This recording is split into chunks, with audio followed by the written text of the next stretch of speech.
GI ট্যাগের স্বীকৃতি পেল ফুলিয়ার টাঙ্গাইল শাড়ি। টাঙ্গাইল কথাটার উৎপত্তি ওপার বাংলা থেকে।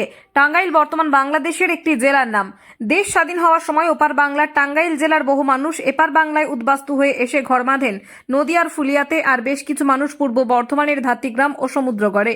এই এলাকাগুলোতে হস্তচালিত তাঁতে যে শাড়ি তৈরি করা হয় তাই টাঙ্গাইল শাড়ি নামে খ্যাতি লাভ করে। সম্প্রতি পশ্চিমবঙ্গের এই টাঙ্গাইল শাড়ি জিআই ট্যাগের স্বীকৃতি পেল, যদিও শংসাপত্র পাওয়ার সময়ের অপেক্ষা। জানা গিয়েছে মুর্শিদাবাদ ও বীরভূমের গরদ ও কোরিয়াল শাড়িও পেতে চলেছে জিআই ট্যাগ।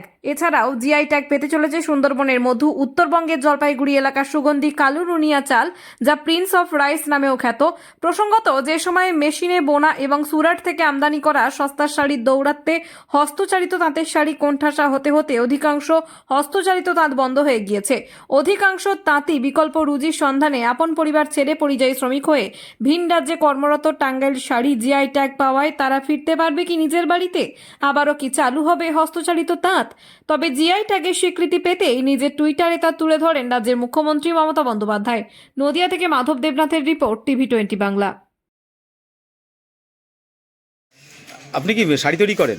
শাড়ি তৈরি করি। কোথায় বাড়ি আপনার? আমার বাড়ি শ্যামনগরে। তো শ্যামনগর থেকে এই ফুলিয়াতে কতক্ষণ সময় লাগে আসতে? 1.5 ঘন্টার সময় লাগে। আচ্ছা, এই যে টাঙ্গাইল শাড়ির উপরে যে সরকারি স্বীকৃতি মানে জিআই ট্যাগ বসানো হয়েছে, কতটা খুশি আপনারা? আমরা খুবই খুশি, খুবই খুশি। এটা হলে আমাদের পক্ষে খুবই উপকৃত হবে। এর আগে তো জিআই ট্যাগ ছিল না। না না, ছিল না।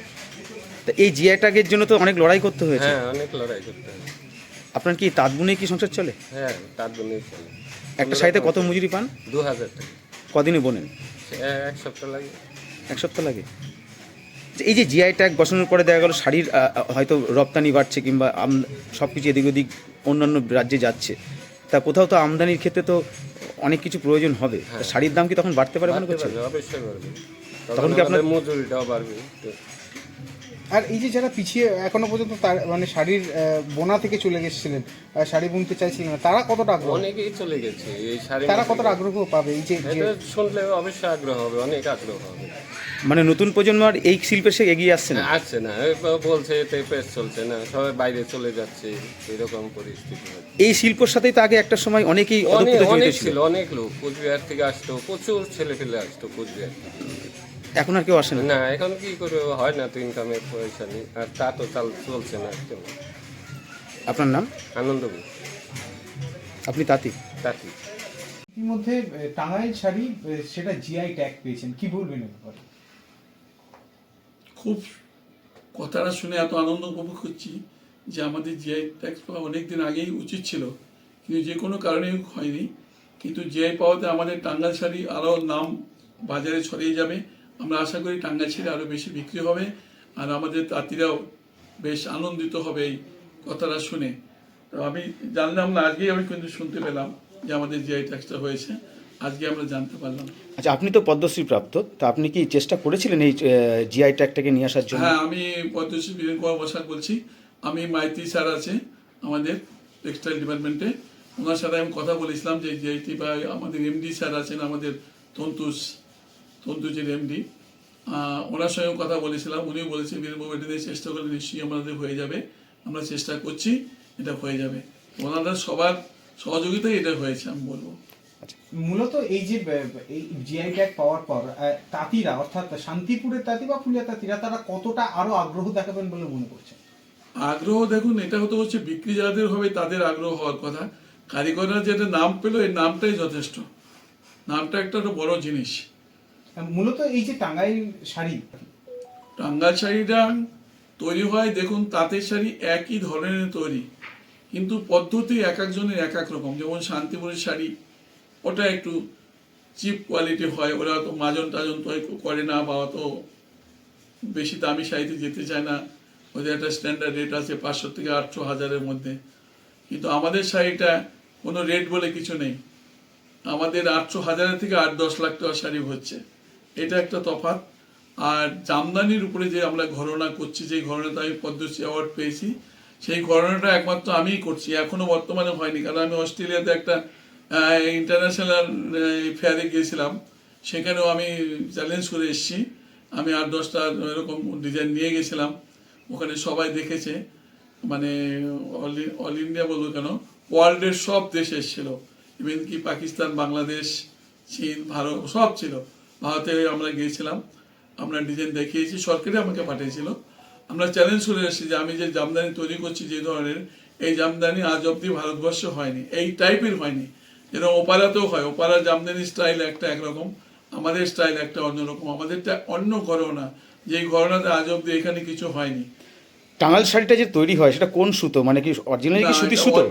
অরিজিনাল সুতোর কাজই হয়, অরিজিনাল সুতোর কাজই টাঙ্গাইল শাড়িতে হয়। কিন্তু আজকাল এমন একটা সিচুয়েশন এসে গেছে যে কম্পিটিশন, মানে কে কত কম দামে বিক্রি করতে পারবে, এই কম্পিটিশন। মানুষ যেরকম চিন্তা করে আমি কত ভালো জিনিস তৈরি করতে পারবো, সেই চিন্তা ভাবনা যেমন আমাদের আছে, কিন্তু এখন আজকালের সমাজের লোককে দেখছি কত কম দামে সেটা বিক্রি করা যাবে। আমি একটা যেই শাড়ি আমি ধরুন 20,000 30,000 টাকা বিক্রি করছি, সেটা কপি করে এটা 800 টাকা 900 টাকা 1000 টাকায় বিক্রি হচ্ছে। অদ্ভুত জিনিস, মানে এটা কি বলবো, মানে ভাষা নেই আমার যে এই ধরনের নিচুতে গিলে বা কি হবে, কিভাবে চলবে।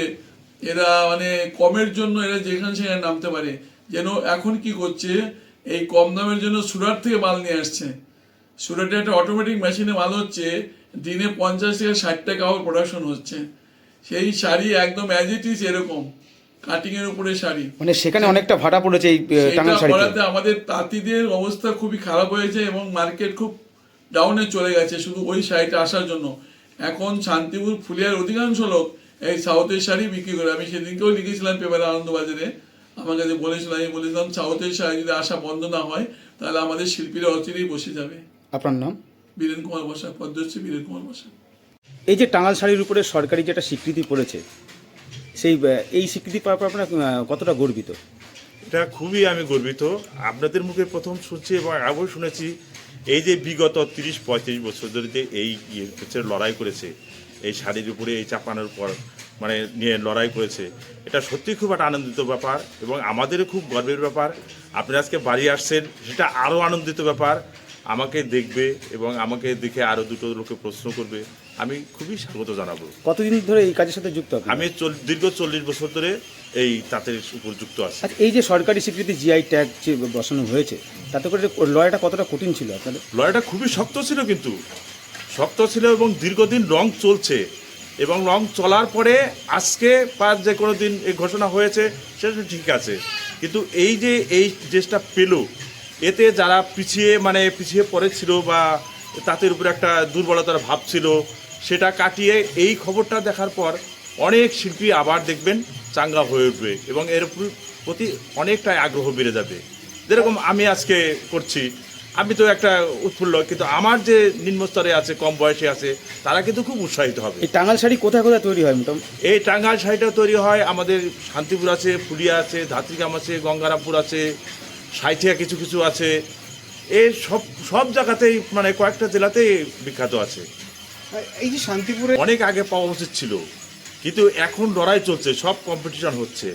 এই যে আপনারা যে সমস্ত শাড়ি এগুলো দেখছেন, এগুলো সত্যি খুব মানে উন্নত মানের শাড়ি, মানে এগুলো নিখুঁত শাড়ি। শাড়ি তো অনেক শাড়ি আছে, পাওয়ারলুমে আছে, র্যাপিয়ার আছে, হ্যান্ডলুমে আছে, কিন্তু আমাদের যেটা মানে হাতে হ্যান্ডলুমে কাটা শাড়ি, এই শাড়ি চিরকালই কদর ছিল, আজও থাকবে। এই যে জিনিসটা খবরটা হয়েছে, এতে দেখবেন মানুষের অনেক আগ্রহ বেড়ে যাবে। আপনার নাম? আমার নাম শিবনাথ বসা। কত বছর ধরে 40 বছরের উপরে হয়ে গেল, 40-42 বছর এর সাথে যুক্ত আছে।